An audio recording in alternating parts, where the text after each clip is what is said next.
Number 2। प्रश्न number 3, हम कई महीनों से देख रहे हैं कि यहां जम्मू में कश्मीरी पंडित समुदाय के जो सरकारी कर्मचारी हैं, डोगरा हिंदू समुदाय के जो रिजर्व्ड कैटेगरीज के जो सरकारी कर्मचारी हैं, वो यहां पर प्रदर्शन कर रहे हैं। टारगेटेड किलिंग्स हुई हैं कश्मीर घाटी में। उनकी मांग है कि उनका स्थानांतरण यहां जम्मू में होना चाहिए। कई कर्मचारियों का यह भी आरोप है कि उनको वेतन भी नहीं मिल रहा है। इस पर प्रशासन क्या कर रहा है? धन्यवाद। एक आध और है तो जोड़ लीजिए, फिर बहुत दिन बाद मौका मिलेगा। शुरू करें। एक तो जम्मू कश्मीर में कौन रहेगा, कौन नहीं रहेगा, कौन ऑफिस खुलेगा, कौन ऑफिस नहीं खुलेगा, इसका फैसला जम्मू कश्मीर प्रशासन और भारत सरकार करेगा। किसी दूसरे के इशारे पर ये काम नहीं होने वाला। वो दिन लद गए, ये आपको ध्यान में रखने की जरूरत है। दूसरी बात क्या थी?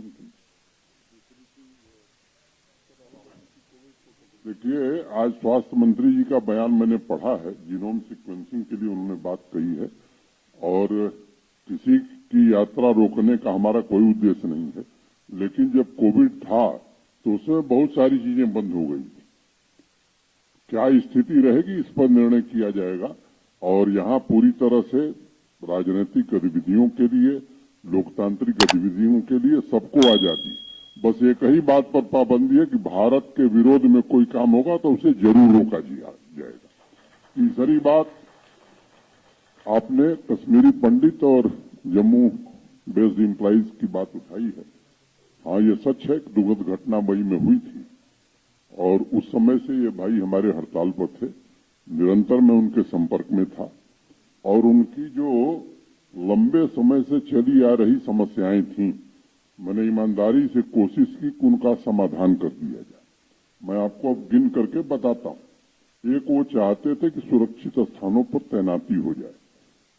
डीसी, एसपी और प्रशासन के वरिष्ठ अधिकारियों के साथ बैठ करके लगभग सारे लोगों को डिस्ट्रिक्ट हेडक्वार्टर पर कर दिया गया।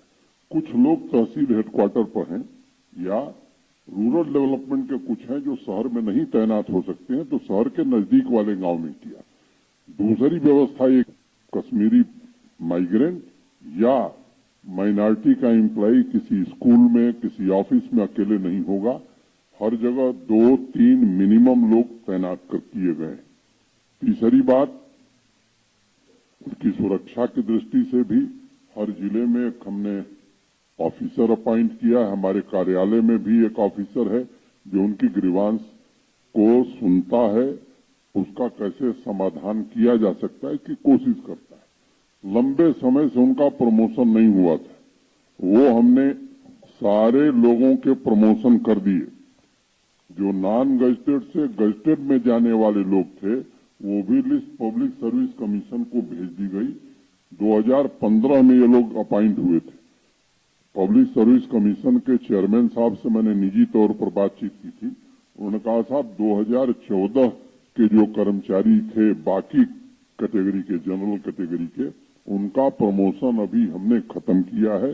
इन लोगों का भी प्रमोशन कर दिया जाएगा। एक उनकी दिक्कत है जो स्वाभाविक रूप से मानता हूं कि वो वाजिब दिक्कत है, उनके आवास की। मुझे याद है कि अब तो जमीन ही नहीं मिलती थी, जमीन दे दी गई। अधिकांश काम के टेंडर हो गए हैं, 1-2 बचे, वो भी जल्दी से हो जाएंगे। अभी कुछ दिन पहले हम खुद गए थे, चीफ सेक्रेटरी गए थे, कई हमारे सीनियर अफसर गए थे और अप्रैल महीने तक 1200 घर और दे दिए जाएंगे। अगले साल भी लगभग 1700-1800 घर हम दे रहे हैं। तो वो सुरक्षित रहें, ये हमारी प्राथमिकता है। और तनख्वाह उनकी, उन लोगों ने मुझसे, मैं सार्वजनिक रूप से आज कहना चाहता हूं ताकि उनको भी ये मालूम हो जाए, उन्होंने मिल करके व्यक्तिगत रूप से मुझसे इन लोगों ने कहा था कि हमें थोड़ा ब्रीदिंग पीरियड दे दीजिए। 31 अगस्त तक की तनख्वाह सबको दे दी गई, लेकिन अब ये नहीं हो सकता है कि घर बैठ करके तनख्वाह दी जाए। ये बात एक क्लियर एंड लाउड मैसेज है, ये सबको सुनना चाहिए, समझना चाहिए। मेरी पूरी सहानुभूति है। जम्मू कश्मीर प्रशासन हर प्रकार से उनकी सुरक्षा, उनकी मदद के लिए पूरी तरह से तैयार है।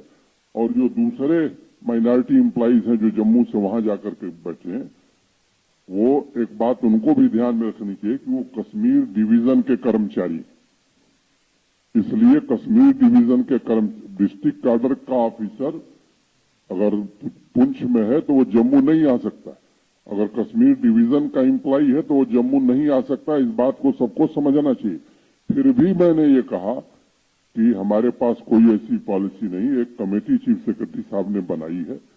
संयोग से जो पहले उस कमेटी को हेड कर रहे थे उनका स्थानांतरण हो गया, वो कमेटी विचार कर रही है। मैंने उनको भरोसा दिया है कि अगर कोई गुंजाइश होगी तो एक नीति भी हम बनाने की कोशिश करेंगे।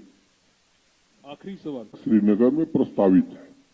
भारत सरकार से हम लोगों ने अनुरोध किया है कि एक बैठक जम्मू में भी हम करना चाहते हैं, उसकी स्वीकृति अभी नहीं मिली है। हमारे सारे सीनियर ऑफिसर्स कल थे, हम लोगों ने एक व्यापक योजना बनाई है और मैं उम्मीद करता हूं कि देश के दूसरे राज्यों में जिस तरह की तैयारी है उससे कहीं पीछे हम नहीं रहेंगे और हम सब मिलकर के कोशिश करेंगे कि सर्वश्रेष्ठ प्रदर्शन जम्मू कश्मीर कैसे दे सकता है, हमारी जो स्ट्रेंथ है उसको हम कैसे शोकेस कर सकते हैं और पूरे जम्मू कश्मीर के निवासियों की भागीदारी हो, ज्यादा से ज्यादा जन भागीदारी का कार्यक्रम बने, हमारे विश्वविद्यालय, हमारे विद्यार्थी इसमें कैसे जुड़ सकें और विमेन लेड डेवलपमेंट जो हुआ है उसको भी हम शोकेस करने की कोशिश करेंगे। जहां तक सुरक्षा का सवाल है, आप आश्वस्त रहिए। अमरनाथ यात्रा के पहले भी बहुत कुछ हमने सुना था, बहुत शंकर भगवान की कृपा से यात्रा बहुत सफलतापूर्वक हुई और हाईएस्ट श्रद्धालुओं ने दर्शन किया। सुरक्षा की चिंता आपको करने की जरूरत नहीं है, वैसे ही उनकी कमर टूट गई है जो लोग सुरक्षा में व्यवधान पैदा करते हैं। पूरी तरह से सुरक्षित वातावरण में बैठक होगी, पूरा उनका सम्मान होगा। जम्मू कश्मीर की संस्कृति को समझ करके, यहाँ के आतिथ्य को स्वीकार करके एक अच्छा अनुभव लेकर के लोग जाएंगे।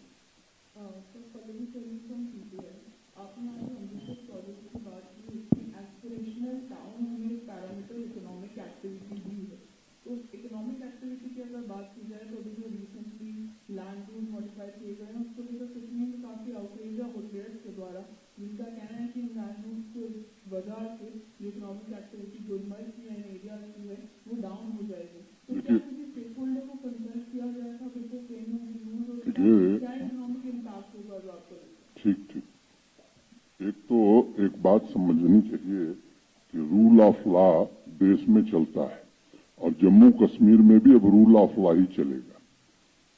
दूसरी बात ये समझिए कि ये जो नए कानून बनाए गए हैं, यहाँ के लैंड लॉज बड़े रिग्रेसिव थे, प्रतिगामी थे और अनेक परिवर्तन हम लोगों ने किए। यहाँ कानून ये था कि अगर आर्चर्ड लगाना है किसान को तो भी रेवेन्यू मिनिस्टर से परमिशन चाहिए और काटना है तो भी परमिशन चाहिए।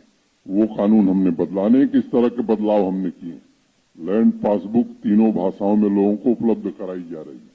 अधिक से अधिक टेक्नोलॉजी का उपयोग करके मैं एक बात बार बार कहता हूं कि अगर महाभारत के समय लैंड रिकॉर्ड दुरुस्त रहे होते तो